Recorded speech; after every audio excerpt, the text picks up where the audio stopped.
Nous voyons dans cet évangile un enseignement qui nous donne une espérance extraordinaire. Nous tous qui sommes chargés d'impureté, de faiblesse, de passion, lorsque nous contemplons la vie des saints, quand nous voyons certaines personnes dont la vie nous paraît surhumaine, inaccessible, nous disons, mais qu'est-ce que je peux offrir à Dieu en comparaison de ces personnes dont l'Église atteste qu'elles sont saintes, ou, je le constate moi-même, elles ont une vie édifiante. Qu'est-ce que ma pauvre prière, qu'est-ce que Dieu va faire de ma pauvre prière alors que moi je suis englué dans les passions? Et quelquefois nous n'osons pas même nous adresser à Dieu.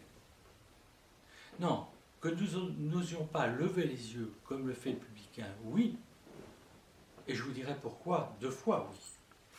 Mais en revanche, que nous n'osons pas nous adresser à Dieu, quelle erreur, parce que c'est oublier que le Christ est venu, et il a dit lui-même, je ne suis pas venu pour les bien portants, mais pour les malades. Je ne suis pas venu pour les justes, mais pour les pécheurs. Et que le sacrifice de la croix du Christ est précisément un sacrifice pour nous. Donc, le Seigneur nous demande, à la place d'or, de myrrhe et d'encens, de lui apporter l'or de l'espérance qu'un jour nous aurons une vie vertueuse en comparaison, justement, de notre vie, de notre pauvre vie de pécheur, l'encens de l'humilité, de la prière de l'humilité, et la myrrhe des souffrances que nous éprouvons tous dans notre vie, que ce ne soient pas des souffrances gratuites, mais des souffrances réoffertes. Parce que bon comme mauvais connaissent la souffrance, connaissent l'épreuve. Mais une épreuve rapportée à Dieu, elle vient d'elle-même. Nous ne la cherchons pas. Nous ne cherchons pas à être héroïques. Oui, ça c'est clair. Mais une épreuve, lorsqu'elle survient sur nous, qui est offerte à Dieu comme une participation à la fois involontaire, parce qu'elle n'est pas venue de notre sciemment de notre vouloir, et volontaire, parce que nous la rapportons volontairement à la croix, nous fait participer au mystère du sacrement de la croix et des souffrances du Christ sur la croix pour nous. Alors, la prière de publicain, je disais, est un immense espoir, parce que nous voyons dans cet évangile, et c'est le Christ qui nous parle, que nous pouvons offrir nos péchés comme prière. Ça paraît incroyable. Il y a des tas de gens autour de nous qui offrent leur vertu. Et nous, il nous est donné ce choix incroyable, par la bonté divine, d'apporter nos péchés comme prière. Les uns apportent des pierres précieuses, nous apportons le charbon de nos péchés. Et pensez-vous que je sois le seul à dire ça?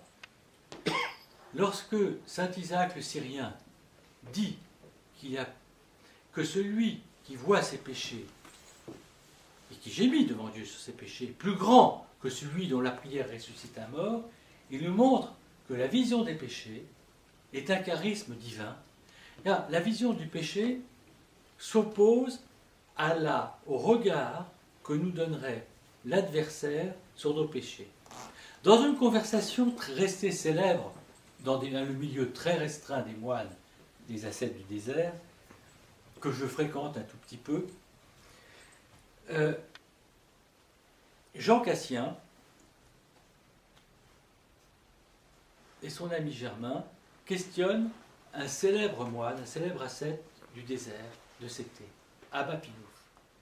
Et cet ascète dit « Surtout n'essayez pas de vous remémorer vos péchés, c'est extrêmement dangereux parce que celui qui se remémore ses péchés, le diable les lui présente et il éprouve soit un énorme découragement, soit l'envie de recommencer. Et peu après, il dit surtout il faut vous souvenir de vos péchés pour vous en repentir. » Alors, on voit là 2 esprits très, très logiques qui disent « Mais Père, tu nous dis une chose et son contraire. » Il dit « Non », répond Abba Pinouf.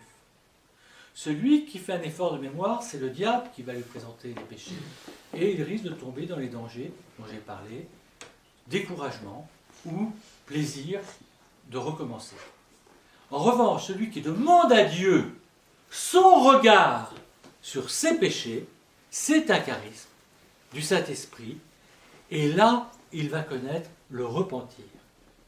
Donc, la vision des péchés du publicain est une vision, il ne le savait pas, mais qui était un charisme. Il gémissait, il pleurait, il contemplait la détresse de son âme, les faiblesses de son âme, et il n'osait lever les yeux au ciel parce qu'il se sentait accablé par cette triste vision de ses faiblesses. Et saint Isaac le Syrien a une parole ultime sur ce mystère. Je pourrais vous en parler pendant des heures, mais je ne le ferai pas. Dieu nous montre nos péchés en nous les pardonnant. Cette vision est donnée dans un tel amour, dans une telle compassion, qu'elle ne culpabilise pas l'âme. Il y a une théologie de la culpabilité en Occident que ne connaît pas l'Église d'Orient. L'Église orthodoxe annonce une théologie de la lumière. Un père a dit « Mieux vaut montrer la beauté perdue à cause du péché que l'enfer promis à celui qui le commettrait. Car celui qui a en vue la beauté qu'il a perdue à cause du péché recherchera cette beauté. Mais nous pouvons décourager l'homme en lui annonçant immédiatement l'enfer à cause de ce péché. » Donc, c'est une théologie de la lumière. Abba Isaïe du désert de Cété disait « Nul s'il n'a pris conscience en lui de la lumière de l'humilité ne discernera en lui l'orgueil. Nul s'il n'a reçu en préalable la lumière de l'amour ne discernera en lui la lumière de la haine. Nul s'il n'a reçu en lui la lumière de la paix ne discernera en lui la lumière, l'obscurité, je voulais dire, de l'irritation.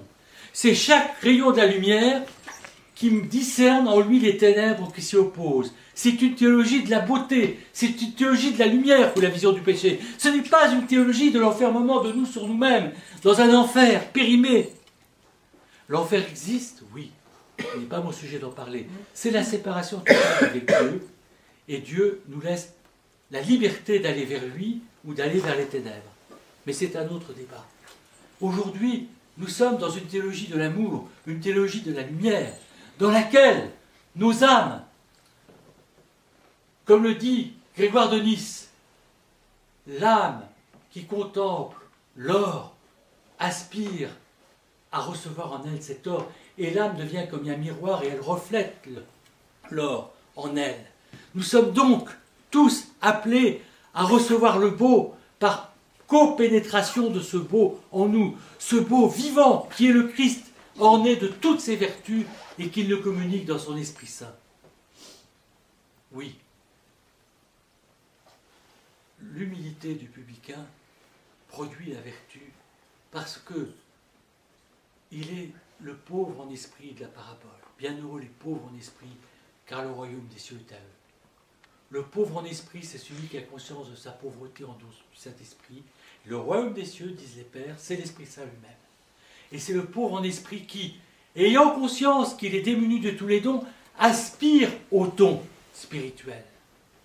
Non parce qu'il s'en sent digne, parce qu'il sait qu'il ne peut pas vivre sans eux, que privé de vie, il est mort. L'aspiration des saints à la lumière n'est pas une quête de sainteté pour dire « je deviendrai un saint ». C'est une quête de lumière pour être réchauffé par les rayons bienfaisants de l'Esprit Saint, les rayons incréés de la grâce incréée, qui nous réchauffent et nous transmettent l'Esprit Saint, la vie du Christ dans l'Esprit Saint. Glorifions le Père, le Fils et l'Esprit Saint, seul Dieu dans tous les siècles des siècles.